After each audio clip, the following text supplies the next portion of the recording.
E quando existem mitos por trás de conceitos, mesmo conceitos criativos como permacultura, que supõem dentro do seu próprio conceito de resolver problemas com criatividade, quando existe um mito aí que nos bloqueia esse processo? Siga a falar sobre isso.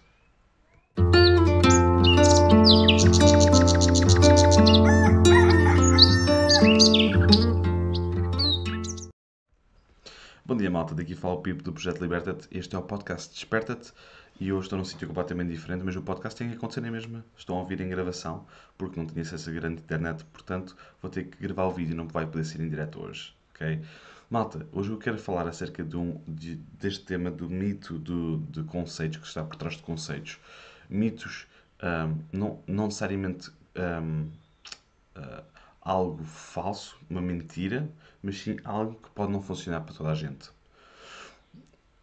O conceito das consociações, por exemplo, o conceito de juntar plantas para fazer um determinado objetivo, está demasiado vulgarizado hoje em dia, que quase que temos a necessidade de encontrar uma tabela que nos diga que planta colocar onde. Isso não está mal, isso é uma ajuda, isto é interessante, é uma parte da permacultura que é muito interessante. As policulturas, os cultivos intensivos de plantas, tudo mais, é muito interessante. No entanto, é limitador quando nós ficamos à espera que os outros nos digam que plantas colocar onde. E nós, nos nossos cursos, nós falamos muito disso, mas falamos mais acerca dos estratos das próprias plantas, do sítio o sítio onde elas encaixam, que parte, como utilizar plantas, a estrutura vegetal das plantas para beneficiar outras. Como eu já falei muitas vezes do exemplo dos tupinambos, dos tomateiros para dar sombra às alfaces. Nós gostamos mais de ensinar à malta que as plantas têm esse uso do que propriamente. Porque nem toda a gente é bióloga, nem toda a gente percebe de plantas a nível tão detalhado como um biólogo. Portanto, nem toda a gente se calhar tem um conhecimento, e mesmo alguns biólogos não têm esse conhecimento, ok? Os biólogos mais virados para as plantas, não é? Porque existem vários tipos de biólogos. Um, mas com isto dito, uh, yeah, esse conceito por detrás de que nós temos que colocar uma cenoura ao pé de uma alface, estou a dar um exemplo, ou uma cenoura ao pé de um alho francês, por exemplo, existe porque partiu do momento em que nós começamos a observar, começamos a ver que certas plantas encaixavam bem juntamente com outras, em termos de ocupação de espaço. Nós podíamos aproveitar bem este espaço vertical, este espaço, para além do espaço vertical, o espaço abaixo do solo, quando utilizamos rizomas, quando utilizamos plantas que crescem tubérculos, não é?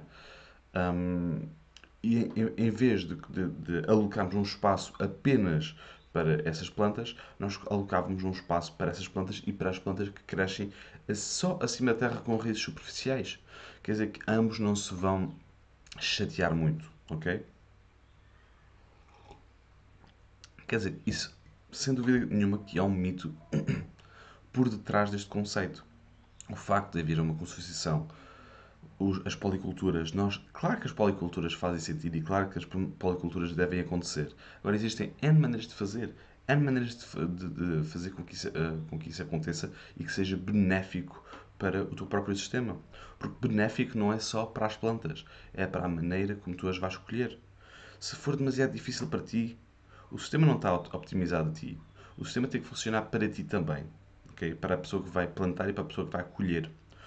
Um dos principais problemas ahm, que eu vi não é permacultura, em policultura, foi o facto de, se eu fizer uma policultura com plantas que se dão, que acabam o seu ciclo, que dão a produção em alturas diferentes, eu não consigo, quando eu colho a primeira planta que fica, por exemplo, um rabanete ou uma alface, que são de ciclos muito curtos, colho essas plantas e depois fica aquele espaço aberto e tenho que repor alguma coisa enquanto estou à espera que o alho francês acabe de produzir. Ok? Quer dizer que esse plano, esse design de sucessão, tem que ser mais eficiente, em vez de estarmos a pensar apenas no facto de, epá, vamos misturar plantas, vamos pensar nos seus ciclos. E uma coisa que eu vi uma vez muito interessante, acerca de policulturas é plantar estas plantas todas em linha, mas desde o centro para a extremidade, para as margens, o centro seriam as culturas com mais duração, que precisam de mais tempo. Quer dizer que nós apenas chegaríamos às culturas do centro para colher quando todas as outras estivessem cultivadas, ou estivessem colhidas. Quer dizer que a partir desse momento que nós entendemos isso, nós entendemos que nós podemos estar à vontade para cultivar coisas que demoram muito tempo no centro da cama, podemos alargar a largura da cama e podemos então colocar linhas, não há nada errado com linhas, ok? E até facilita muito a apanha, a colheita.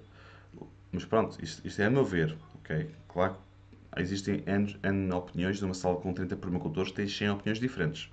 Portanto, pessoas vão dizer coisas completamente diferentes. Isto é altamente pessoal, ok? E também pelo que eu tenho estado a ver. Portanto, eu gosto de conforto, gosto de poder colher muita comida boa, biológica, intensiva, mas também gosto que seja uma colheita eficiente e que seja pouco consumidora da minha energia. Gosto que seja algo mais fluido. E essa maneira como eu vi de cultivar, de colocar as coisas com mais dias que necessitam de mais dias de produção no centro, faz com que nós consigamos planear a nossa sucessão anual, não é? Porque estamos a falar de hortas neste momento, não estou a falar de baixos de alimentos, estou a falar de plantas anuais, de hortícolas, não é? Portanto, a partir desse momento que nós entendemos isso, nós podemos começar a planear as nossas camas quase que até por estação. Porque há coisas que demoram tipo, o dobro do tempo do que outras. Por exemplo, como estava a dizer, as alfaces e os rabanetes estão sempre a sair. Enquanto o alho francês demora um bocadinho mais tempo. Ok? Portanto, nós podemos planear essa sucessão a favor do nosso estilo de vida, a favor da nossa vontade. Como eu já falei antes também, nós temos a plantação por blocos. Também já fiz e também gostei. Plantar por blocos. Ou seja, em vez de plantar policulturas de muita coisa, ok? Ou tudo ao mesmo tempo, tudo no mesmo sítio, podemos fazer quadradinhos de cebola, tomate, alho francês, berinjela, estás a ver? Podemos fazer na linha, na própria linha, podemos fazer assim um quadrado só para aquela espécie. Continuem com a sucessão, mas aquele espaço, quando for colhido, fica limpo daquela cultura e pode-se repor uma nova. Não tem que estar à espera que outras culturas acabem. Portanto, aquele cubículozinho, aquele quadradinho, já fica colhido. Ok?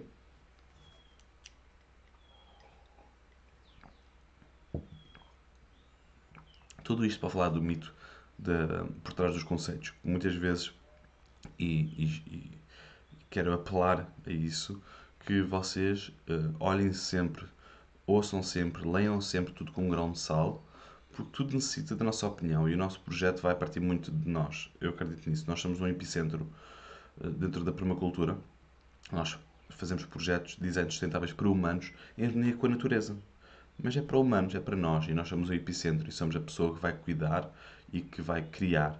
Portanto, nós não só podemos, como devemos olhar para todos os conceitos com um grão de sal, com uma pitadinha de sal, temperá-los à nossa maneira e encontrar uma solução dentro deste sistema para nós. Porque aquilo que funciona em terrenos gigantes, em montados gigantes do Alentejo, pode não funcionar em pequenas parcelas no norte do país. Ok? As agriculturas sintrópicas do Ernst Götz podem funcionar muito bem no Brasil, mas se não forem adaptadas ao nosso país, se calhar não vão funcionar tão bem.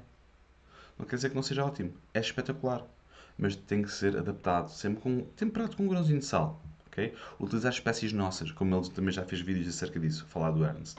Já fez vídeos acerca das figueiras, dos citrinos, por aí fora, ok? Portanto, existe, e ele próprio diz isso, que nós temos que adaptar e isso não podemos estar a replicar exatamente aquilo que ele faz na propriedade dele, no negócio dele. Não podemos estar a adaptar isso, aliás, não podemos estar a replicar isso para Portugal. Temos que adaptar esse conceito, se nós gostarmos desse conceito, claro. Ok? Malta, este foi o meu tema para hoje, para vocês. Espero que tenham gostado. Desculpem não ter sido ao vivo. Eu até gosto bastante que seja ao vivo para sentir a vossa energia, mas hoje não tive internet. Tenho que resolver isto até amanhã, que vou passar aqui uns dias. Ahm, Portanto, um grande abraço a todos. Espero que tenham gostado da mensagem. Espero que tenham gostado do início de dia. Espero que comecem o dia de maneira da melhor maneira possível, seja hoje, seja amanhã, que ouçam este podcast no vosso carro, na vossa casa, com a vossa família. Um grande abraço, um grande beijinho. Não se esqueçam de espreitar a Escola Liberta-te. O nosso próximo curso vai ser de produção de cogumelos. E, vemos por aí, vemos amanhã, se não antes, na página pública. Um grande abraço e um grande beijinho. E não te esqueças que a liberdade é apenas a oportunidade de seres e fazeres algo melhor. Liberta-te.